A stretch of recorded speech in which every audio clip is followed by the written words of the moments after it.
Você entende dessa forma também? Contra o Santos ficou claro que eram pequenininhos e rápidos, né, e o São Paulo não conseguia seguir a mesma velocidade. Você vê também esse problema com jogadores com menos dinamismo, ou pela idade ou pelo porte físico? Não vejo. Eu acho que cada jogador tem a sua característica. Os jogadores rápidos têm isso como ponto forte, mas tem outros jogadores que têm a força como o elemento de vantagem.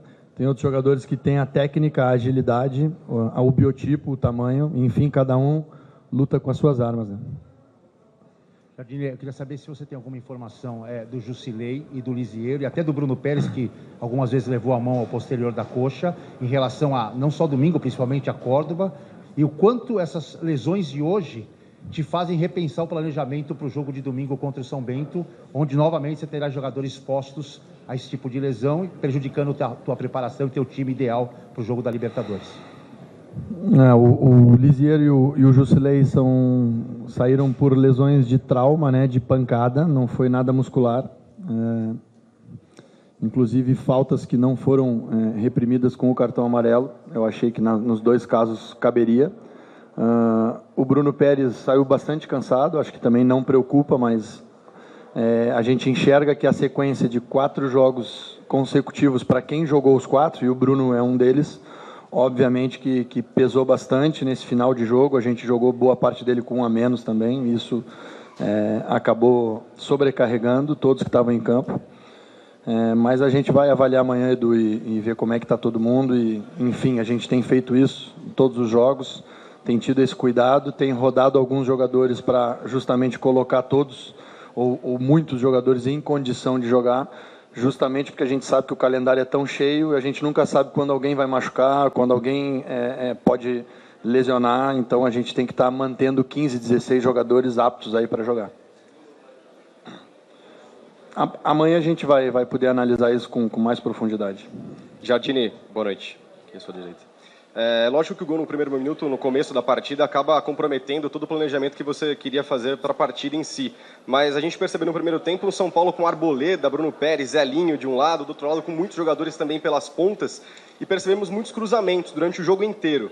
Queria que você falasse o que você planejou, o que deu certo, o que deu errado, e como você vai poder mudar essa questão da tática, porque contra o Tajeres no jogo de volta, é capaz que o time também venha bastante fechado. Como você planeja mudar o time daqui para frente?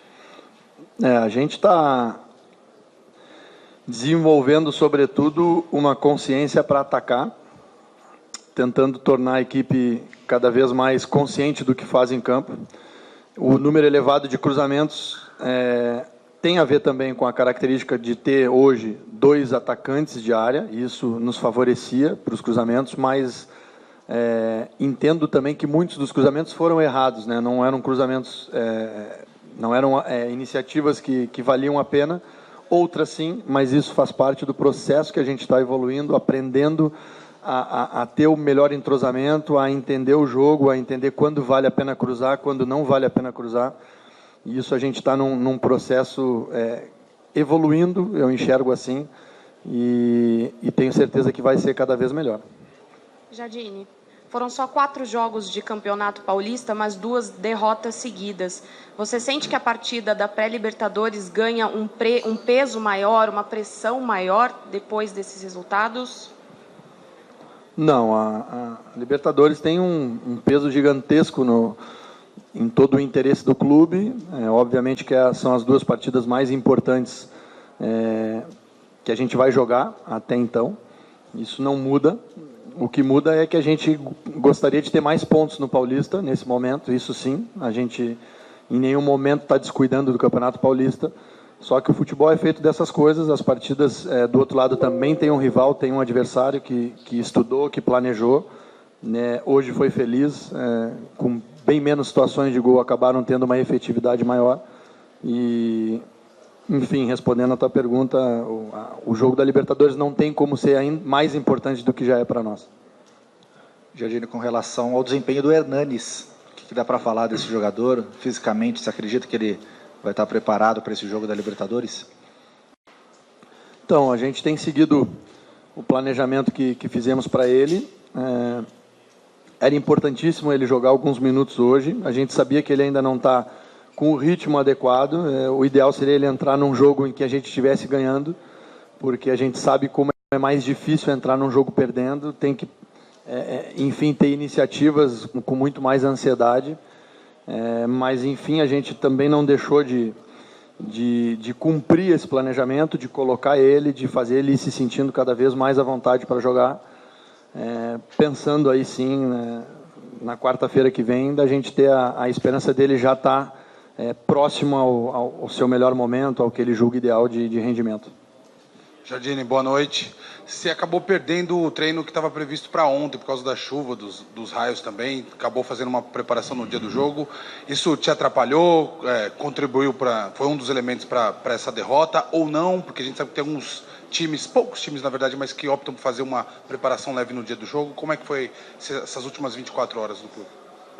Tocaste num ponto, eu particularmente acredito muito no treino, né? E acredito que ele consegue transformar. Então era um treino importante, o treino de ontem, porque a gente ia poder dar uma carga um pouco maior do que foi a de hoje. Hoje a gente acabou batendo nos assuntos que falaríamos ontem, mas com muito menos intensidade, com muito menos volume. Mas não, enfim, não justifica, né? Obviamente, não estou aqui justificando, mas que perder um treino nesse momento para a gente que tem tão pouco tempo para treinar, o jogo de domingo para quinta são os períodos onde a gente tem 3 dias, né? Então a gente acaba tendo um dia onde a gente realmente pode conseguir treinar um pouco mais e infelizmente a chuva não deixou. Jardine, o simples fato de ser técnico do São Paulo já é uma enorme pressão. Levando-se em consideração o momento de 10 anos que o clube atravessa, a pressão é ainda maior e você é um treinador iniciante no profissional.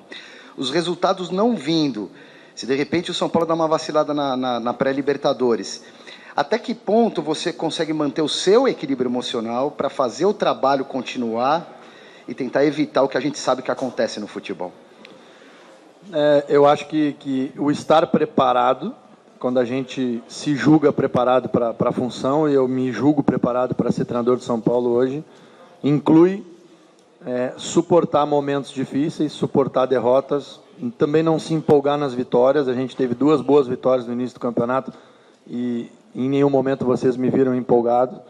E a gente está num processo de início de trabalho, a gente sabe que vai oscilar, que vai ganhar, vai perder, vai empatar. E o importante é a gente ver evolução em algumas coisas e especialmente se preparando para o momento crucial do início de temporada, que é os jogos da pré-Libertadores, e quando a gente chegar nas fases decisivas do Paulista, aí sim a gente realmente tem que estar bastante preparado, mas tenha certeza que estou preparado sim para a pressão. Eu acredito muito no meu trabalho e acredito muito no grupo do São Paulo hoje, no nosso trabalho.